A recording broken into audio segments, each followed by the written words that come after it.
What's up, Marshmallow Pod? You know why they call me that, right? Because I'm short, I'm cute, and your girl loves me. Look, we're not gonna dive into all that. I think I'm more of like a Five Below Nick Wright than the Dollar Tree, but that's one man's opinion. Look, if Brian Loveless wants to stay in one place for full season plus, I think that's good. I think that's good for everybody. Best of luck to him. Best of luck to the team that he coaches this season. Wanted to actually dive in today about current state of the league, and actually, in my opinion, we're going top 6 teams as we stand after current recruiting. So basically every single top recruit has been signed, and I'm going off the ESPN rankings that you can find on Discord under player rankings. So that's the rankings that I'm going off of to kind of give you an idea of where I think these teams are at.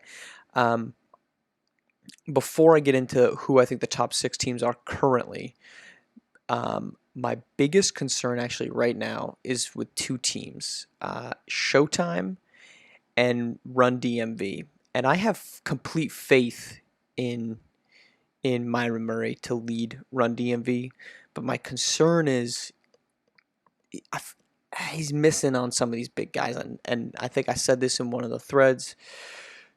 If he's missing on them and he's still pretty confident, that means maybe we're really not understanding some of the talent that he's bringing in, because he's definitely going a little bit deeper. He's going overseas to bring in talent.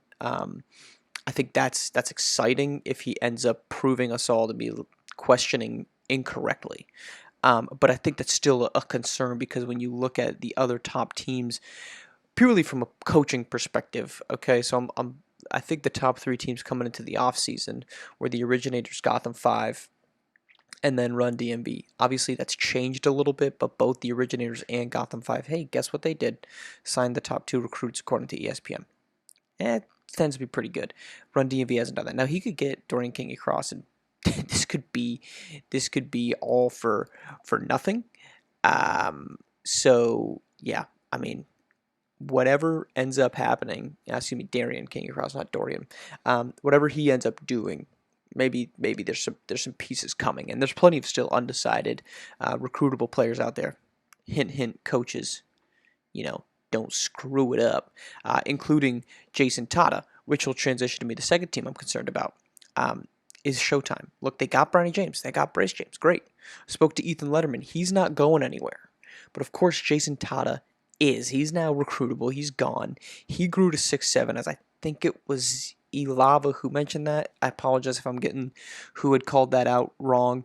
But that, to me, if you've got a leader from your team last year that wants to step away, that doesn't give me a ton of confidence that there's not other guys on the roster that are there. And Tata was really the backbone of what they were bringing back, right? Like, Jalen Snow leaves. He was your best guy. That makes me a little concerned that you're coming over, that he's leaving, and that there might be some pieces available. Where does he go? There's a couple teams in California that are looking really good right now.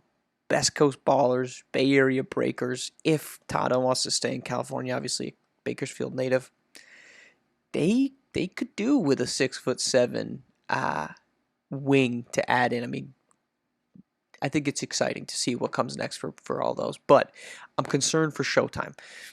This is a media circus. It's going to be a media circus for every single player involved now.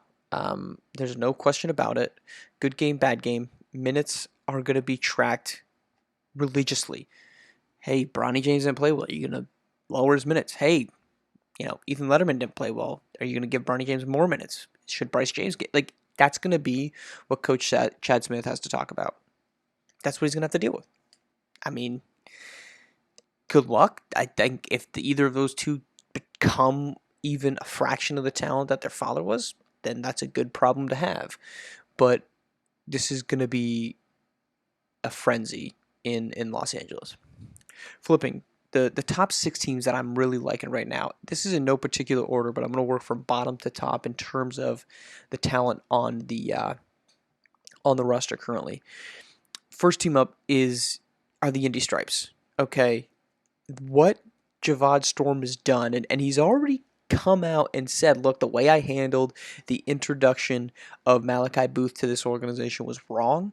And then he turns around and he gets Reza Red, which it kind of is giving me some Victor Wembanyama vibes. Like, this dude is 15, already 6'10", and he's just already the number 9 ranked recruit in the SimWorld Hoops ESPN rankings.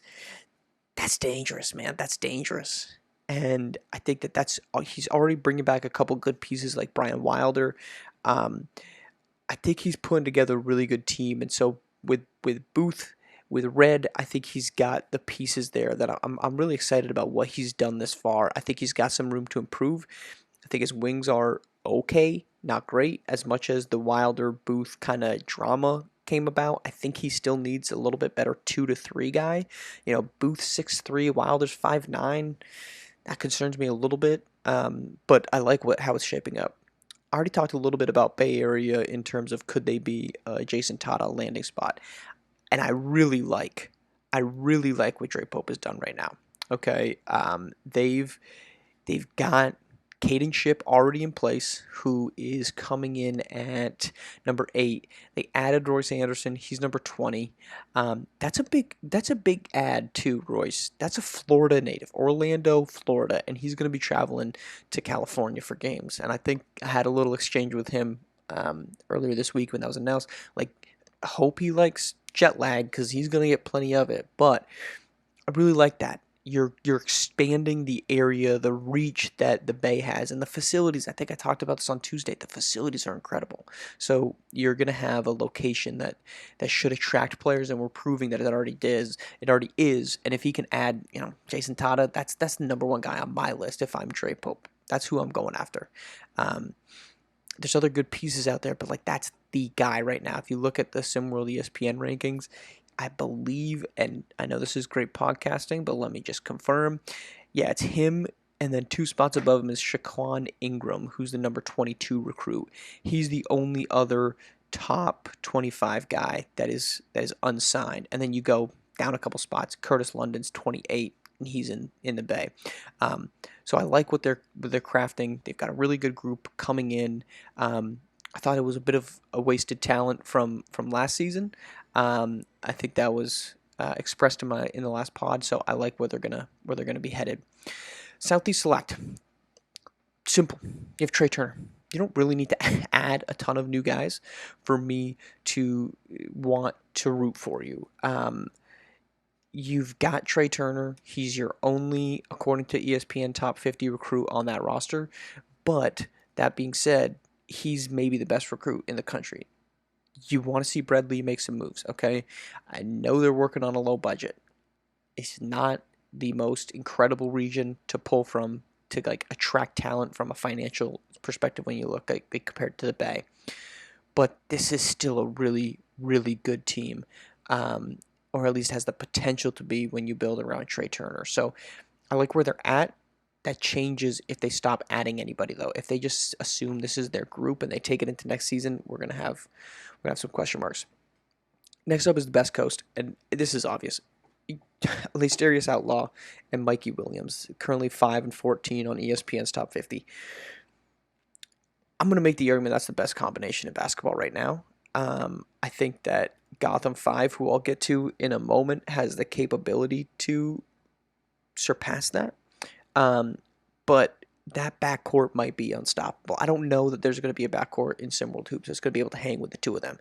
Outlaw, who I was very high on last season, came out of the gates red hot, kind of struggled late. He had that wrist injury that limited him a little bit in the playoffs.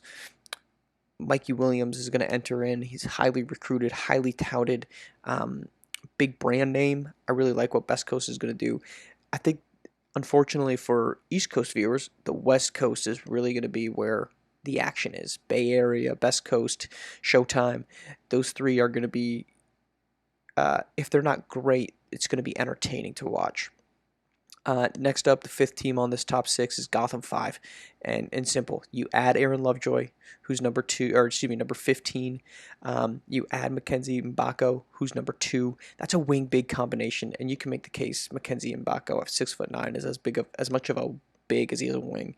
We know what Tim Boulardi's been able to do with good, athletic, rangy, big men, but not. I'm not saying like a center, but like guys that are 6'8" and above, and he's gonna get him. Okay, that's big. So I really think that's a good ad for them. And then the originators. That's the last team. DJ Wagner's number 1. Um, if Trey Turner is going to get Southeast Select into this group, into this top 6, then DJ Wagner at number 1 is going to do that for the originators. Plus, you add in the fact that you've got one of the better coaches in SimWorld Hoops and Alyssa Dodge, who did a great job of flipping around Johnny Baldwin, right? Last season, I really like where they could go. So that's the top 6. Originators, Gotham 5, Best Coast, Southeast Select, Bay Area, Indy Stripes, and then my concern level is getting higher for Run DMV and Showtime. Room for improvement, right? Continue to recruit. The recruiting period doesn't end until 2023. There's time for this to change. Trey Turner could bolt, right? A big name could shift spots. There's no reason to think that this is the final version of where we end up. There's still potential for a lot of change, but as we stand right now, week ahead of Thanksgiving, 2 weeks in, I mean, this is crazy. 2 weeks into recruiting, we've seen this many changes. A lot more could be coming. Does Lorenzo Phenom stick around? Does he make a change? You know, there's things that could change this entire outlook, but right now, as it stands, that's my top 6. All right, we'll catch you next week.